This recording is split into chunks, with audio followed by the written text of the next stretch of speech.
बरसात में कपड़े नहीं सूखते हैं तो हमें बाहर ही सुखाना पड़ता है। इतना हालत ख़राब है कि रोज़ दिन भर पानी गिरता है। तो घूमो, मेरे को अपना काम करने दो। मैं जहाँ जाती हूँ वहीं आके बस बोलती हूँ ये खाना है वो खाना। तुम्हारा खुद का डिसीजन तो हो ही नहीं रहा है कि तुमको क्या खाना क्या नहीं। मेरे को पास्ता इधर तेरे से दौड़ते आई हो, गिर जाती है भी। नहीं गिरती मैं, पक्का गिरती। मेरे को पास्ता खाना है। अभी तो तुम हलवा बोली थी। अभी मेरे को पास्ता खाना है। चलो मैं बाद में सोचूंगी फिर बताऊंगी। सोचोगी नहीं, सोचोगी नहीं, सोचोगी नहीं, सोचूंगी तब नहीं बताऊंगी। सोचोगी। चलो चलो नीचे चलो, ऊपर बहुत ठंडा है मौसम और तबीयत खराब हो जाएगी।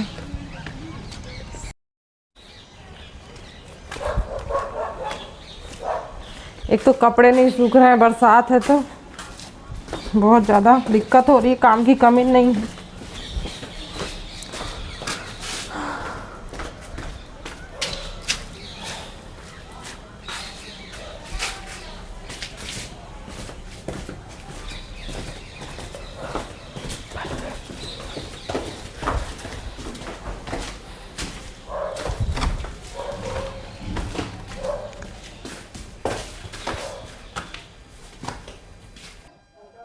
अभी आराम कर लेती हूँ, शाम को माताश्री से अपने पूछूंगी क्या बनाना है, उस हिसाब से फिर काम करूँगी।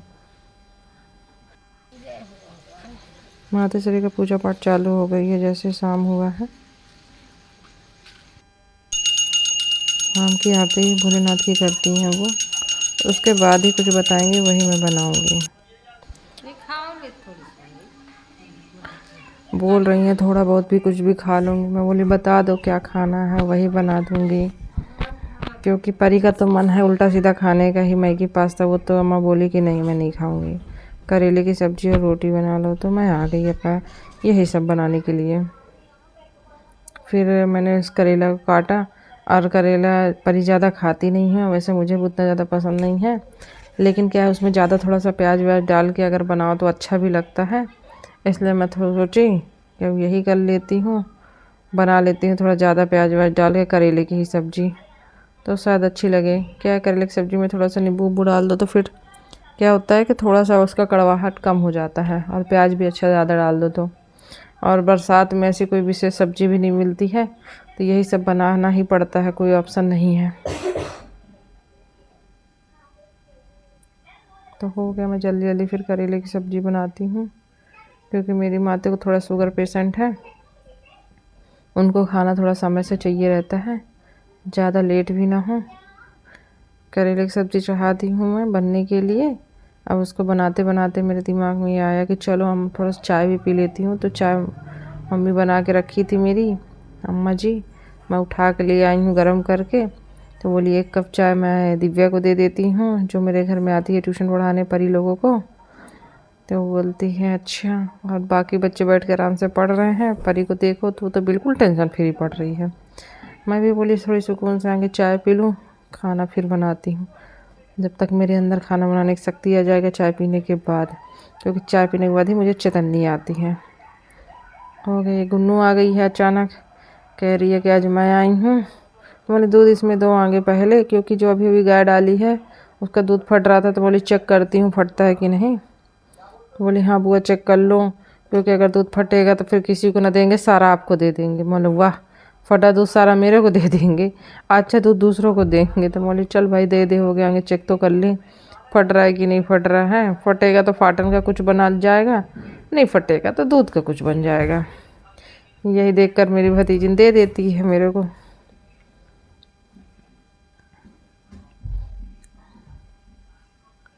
और मैं एक तरफ सब्जी एक तरफ दूध पकाने लगी हूँ। दूध पका रही थी तो वो उबाल आ गया, मतलब अब वो नहीं फटेगा। जब नई नई गाय डालती है दूध फट जाता है। तो अब 5-6 दिन हो चुके थे तो मैं चेक करने के लिए ले ली थी। यहाँ सब्जी बन रहा था, वहाँ दूध भी पक रहा था, तो मुझे दिख रहा था कि हाँ दूध नहीं फटा है। हो गया, जल्दी से मैं फिर आटा गूँथने की तैयारी करती हूँ, क्योंकि ऐसा है माताश्री को मेरे लग गई होगी भूख, तो उनको चाहिए होता है जल्दी से समय से खाना।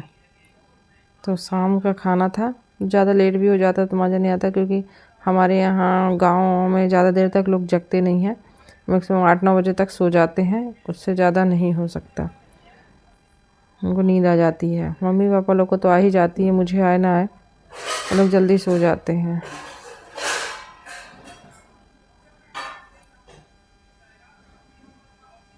मैं जल्दी जल्दी आटा गूँथ लेती हूँ कि चलो अब जल्दी से रोटी भी बना लेती हूँ। एक तरफ से ऐसा नहीं है सब्जी भर बना के रखूँ, जल्दी जल्दी रोटी बनाना भी ज़रूरी रहता है, क्योंकि सब्जी बनी नहीं कि एक तरफ रोटी बनना चालू हो जाती है, ताकि दोनों काम जल्दी जल्दी हो जाए। ज़्यादा लेट होगा तो मेरी माता श्री की बीपी हाई हो जाएगी, और उनको ये चाहिए कि जैसे बनता जाए मैं खाती जाऊँ गरम गरम। ज़्यादा ठंडा हो जाता है तो उन्हें अच्छा नहीं लगा करता रोटी वोटी। और इस समय ऐसा है कि रोज़ पानी गिर रहा है सुबह शाम, तो ठंडा खाना बिल्कुल मज़ा नहीं आता है। इसलिए मैं फटाफट रोटी सेकती हूँ। बोले कि चलो जल्दी से आगे माते के लिए बना दूँ, फिर मैं तो बना के अपना खाती रहूँगी, कोई दिक्कत नहीं रहेगी मुझे। बना ली जल्दी से मैं, और फिर अपनी माते के लिए लेके जा रही थी। उनके लिए गरम रोटी और सब्जी भी बेहतरीन करेला की बन गई थी, सुंदर सी। हाँ, अच्छी बनी थी, एक नंबर की सब्जी जिसको कहते हैं। बहुत ही प्यारी डिश बनी थी। माता श्री के लिए मैं लेकर गई, बोली लो खाओ और बताओ। और मैं देख रही थी कि माता मेरी क्या कर रही, बैठ के इंतज़ार कर रही थी खाने का ही, कि लो।